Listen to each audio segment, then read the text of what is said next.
The arrival of a second fighting machine drove us from our peephole into the scullery, for we feared that from his elevation the Martian might see down upon us behind our barrier. At a later date, we began to feel less in danger of their eyes, for to an eye in the dazzle of the sunlight outside our refuge must have been blank blackness. But at first, the slightest suggestion of approach drove us into the scullery in heart-throbbing retreat. Yet terrible as was the danger we incurred, the attraction of peeping was for both of us irresistible, and I recall now with a sort of wonder that, in spite of the infinite danger in which we were between starvation and a still more terrible death, we could yet struggle bitterly for that horrible privilege of sight. We would race across the kitchen in a grotesque way between eagerness and the dread of making a noise, and strike each other, and thrust and kick, within a few inches of exposure. The fact is that we had absolutely incompatible dispositions and habits of thought and action, and our danger and isolation only accentuated their incompatibility. At Halliford, I had already come to hate the curate's trick of helpless exclamation, his stupid rigidity of mind. His endless muttering monologue vitiated every effort I made to think out a line of action, and drove me at times, thus pent up and intensified, almost to the verge of craziness. He was as lacking in restraint as a silly woman. He would weep for hours together, and I verily believe that to the very end this spoiled child of life thought his weak tears in some way efficacious. And I would sit in the darkness, unable to keep my mind off him by reason of his importunities. He ate more than I did, and it was in vain I pointed out that our only chance of life was to stop in the house until the Martians had done with their pit, that in that long patience a time might presently come when we should need food. He ate and drank impulsively in heavy meals at long intervals. He slept little. As the days wore on, his utter carelessness of any consideration so intensified our distress and danger that I had, much as I loathed doing it, to resort to threats, and at last to blows. That brought him to reason for a time. But he was one of those weak creatures, void of pride, timorous, anemic, hateful souls, full of shifty cunning, who face neither God nor man, who face not even themselves. It is disagreeable for me to recall and write these things, but I set them down that my story may lack nothing. Those who have escaped the dark and terrible aspects of life will find my brutality, my flash of rage in our final tragedy, easy enough to blame, for they know what is wrong as well as any, but not what is possible to tortured men. But those who have been under the shadow, who have gone down at last to elemental things, will have a wider charity. And while within we fought out our dark, dim contest of whispers, snatched food and drink, and gripping hands and blows, without, in the pitiless sunlight of that terrible June, was the strange wonder, the unfamiliar routine of the Martians in the pit. Let me return to those first new experiences of mine. After a long time I ventured back to the peephole, to find that the newcomers had been reinforced by the occupants of no fewer than 3 of the fighting machines. These last had brought with them certain fresh appliances that stood in an orderly manner about the cylinder.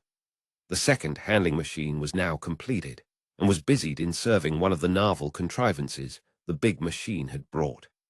This was a body resembling a milk can in its general form, above which oscillated a pear-shaped receptacle, and from which a stream of white powder flowed into a circular basin below. The oscillatory motion was imparted to this by one tentacle of the handling machine.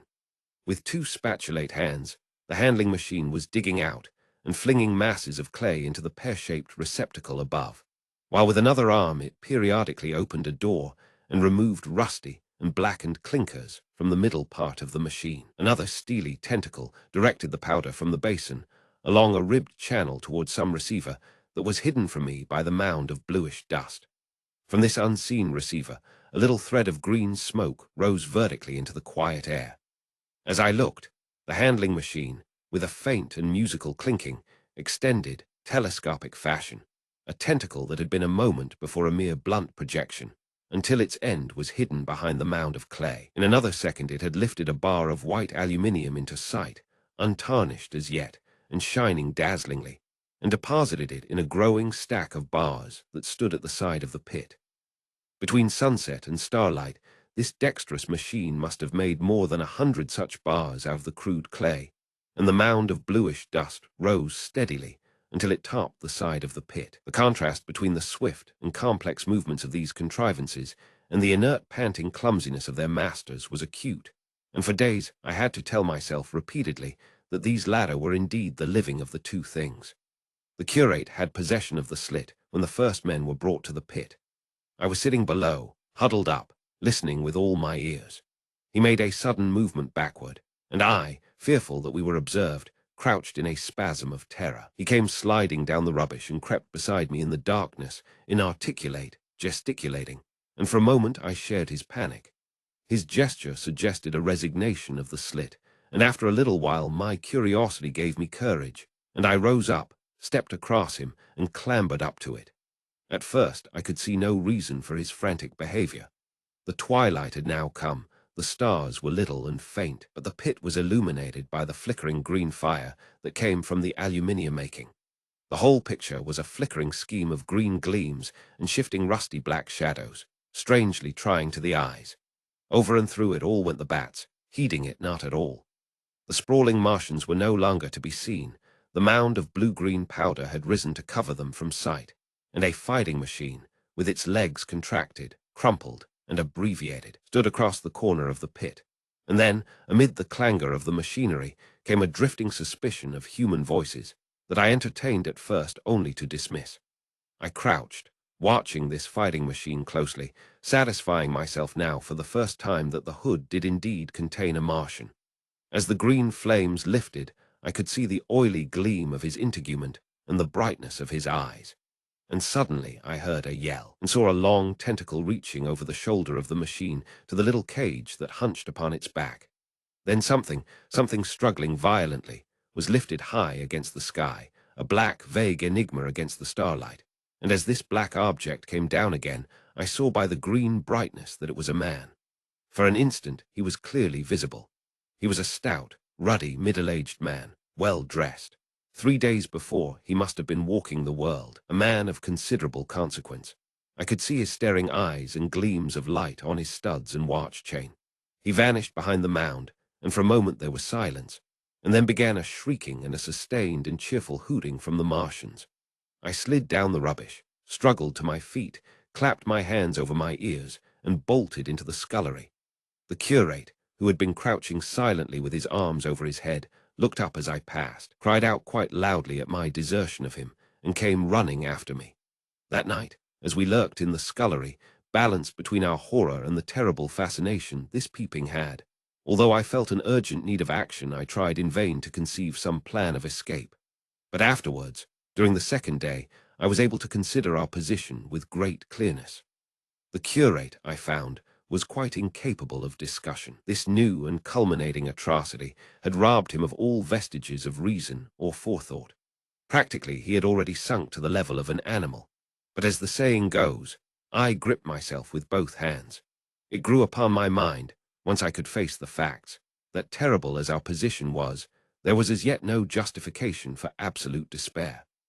Our chief chance lay in the possibility of the Martians making the pit nothing more than a temporary encampment, or even if they kept it permanently, they might not consider it necessary to guard it, and a chance of escape might be afforded us.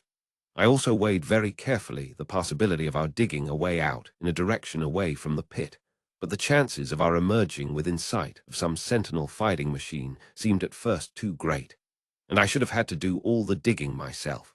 The curate would certainly have failed me.